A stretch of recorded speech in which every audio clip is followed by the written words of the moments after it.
Today it took me ages, literally ages, just to get out of the house and ride. More than 2 hours spent just watching sports videos and interviews and stuff on YouTube, basically wasting my time.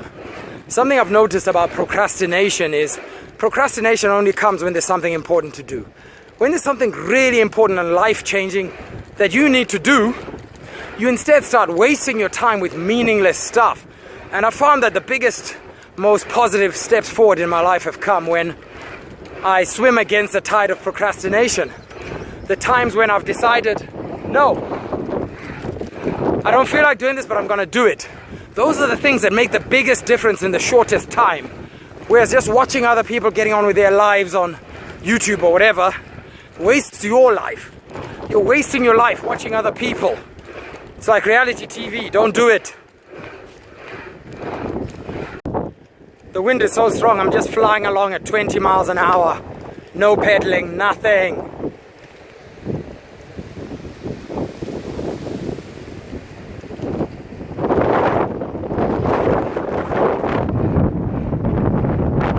Not sure if you saw the windmills there. We're backpedaling. I've decided to go 40 miles just out and back. 20 miles in a straight line away from home, and then 20 miles all the way back. Let's see how it goes. I'm actually trying to keep the wind beside me to make it as easy as possible. As you can see, those windmills are beside me most of the time. What a day. It is just so lovely today.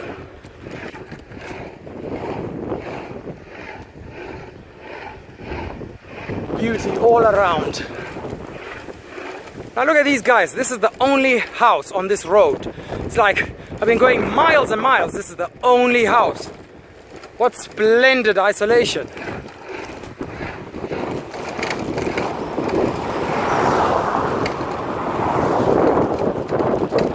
And some little cute kids playing. Today I actually went riding in my birthday suit. These are the shorts that my wife bought me for my birthday in 2020. And they're the same shorts I wore when I broke the world record for chin-ups.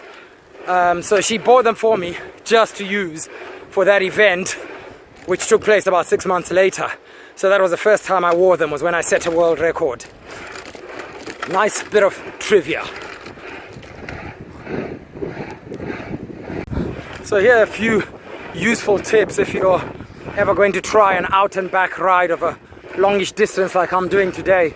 Obviously, try and make the wind sideways.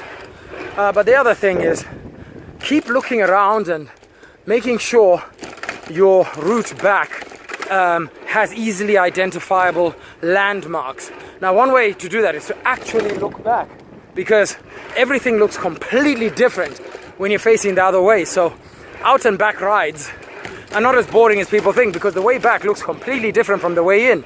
You see completely different things. So keep looking back whenever you're passing a landmark, so that you know what it will look like when you are on the way back. I think those are the main things.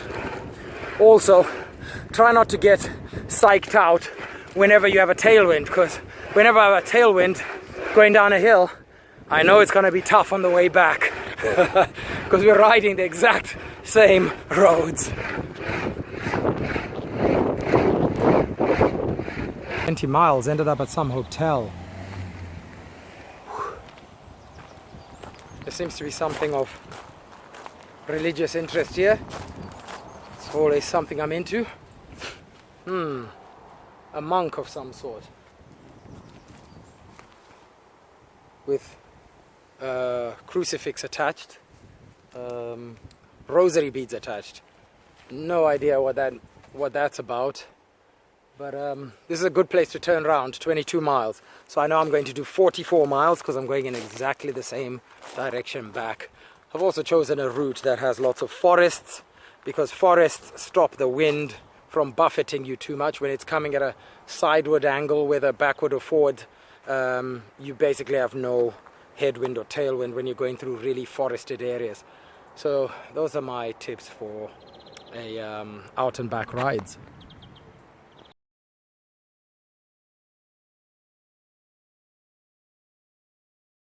Oh, just as I was leaving, a nice lady came and explained this is St. Francis of Assisi, patron saint of animals, which, as many of you know, I like. And apparently this is an Italian-owned business center, and they are very Catholic. So that's why that's there. This area is also the meeting point, apparently, of two rivers. There is a stream that runs under here. You might not be able to see in the picture. It's always something interesting, isn't there? The thing I've been seeing a lot of is Ukrainian flags.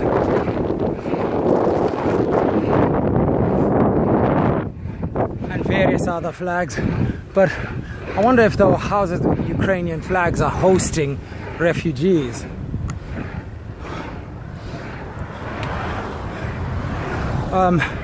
Of the more than 200 fitness clients we've got at the studio, only one is hosting Ukrainian refugees, so it's obviously not as common as people think.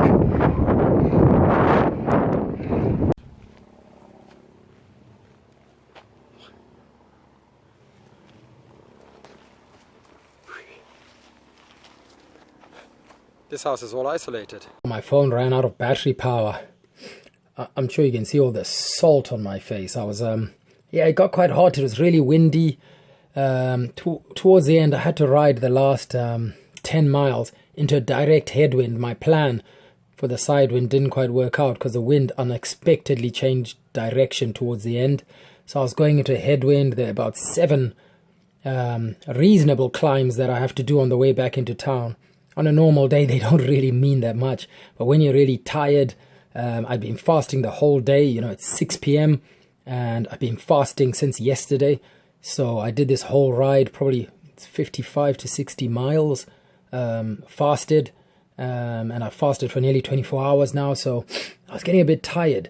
Unfortunately, my procrastination really caught up to me because all that watching of YouTube videos in the morning because I was procrastinating, it drained my phone battery, and then my phone battery started running out. And because I knew I was doing my longest ride of the year, I decided I'd find a shop and buy a USB charger cable because I had a backup battery. I just didn't have a USB. So I started going from supermarket to supermarket, and none of them had them because my phone it's phased out now. It uses the old USB, and none of them had that. They only had iPhone and the new type, and yeah, it got quite irritating. So yeah, my phone finally packed up at about 47 miles in. But I estimate I ended up doing 55 to 60. It's hard to know. I'm just guessing based on the time I got back home and the time I think I left.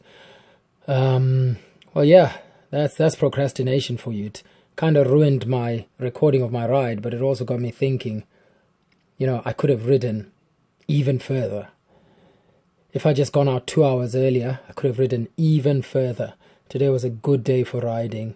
And if I'd gone out 2 hours earlier, the wind wouldn't have changed direction on me right at the end, would it? I think there's a lesson in all these things. Live your own life. Don't waste your time watching other people living theirs.